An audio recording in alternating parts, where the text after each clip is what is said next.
In 1925, a man walked into a luxury hotel in Paris and did the impossible. He sold the Eiffel Tower for a suitcase full of cash. He didn't own it.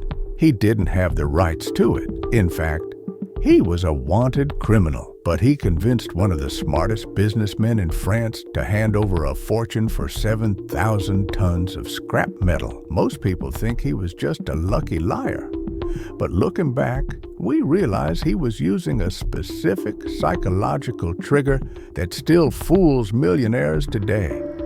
This is the story of Victor Lustig and the art of the perfect deal. To understand the con, you have to understand the time. It was 1925. Paris was recovering from World War I. The city was expensive, and the famous Eiffel Tower was actually rusting. The citizens complained about the upkeep costs. There were genuine rumors in the newspapers that the government might tear it down to sell the metal. Victor Lustig didn't invent the idea, he just read the paper. He forged a government ID, rented a room at the prestigious Hotel de Crillon, and invited 5 of the city's biggest scrap metal dealers to a secret meeting. He told them, "The government is broke.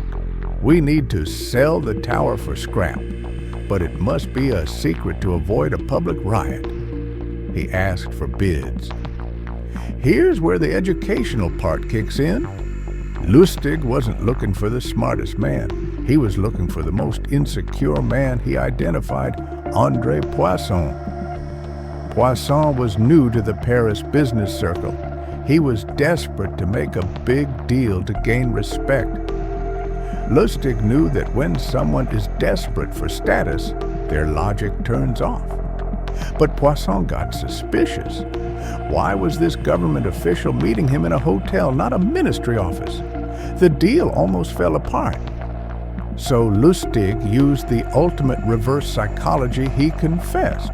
He told Poisson, "I am a government official, yes, but my salary is very low. I need a little extra convincing to give you the contract." Poisson didn't see a con man anymore. He saw a corrupt official. And to a businessman, a corrupt official is trustworthy because they can be bought. Poisson paid the bribe, plus the full price for the tower.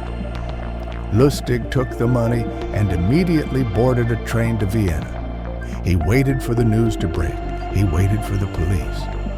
But nothing happened. No headlines, no arrests. Why? Poisson was so humiliated that he had been scammed. He never told the police. He swallowed the loss to save his reputation. Lustig had committed the perfect crime.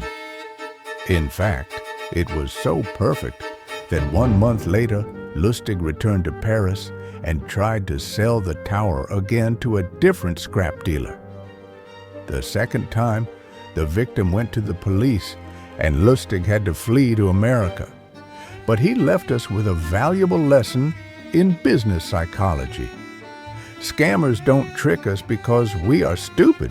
They trick us because we are greedy or insecure. Poisson wanted status so badly, he bought a lie. Always ask yourself, am I buying the deal or am I buying the dream? For more stories on money and mystery, subscribe to Tale of Wise.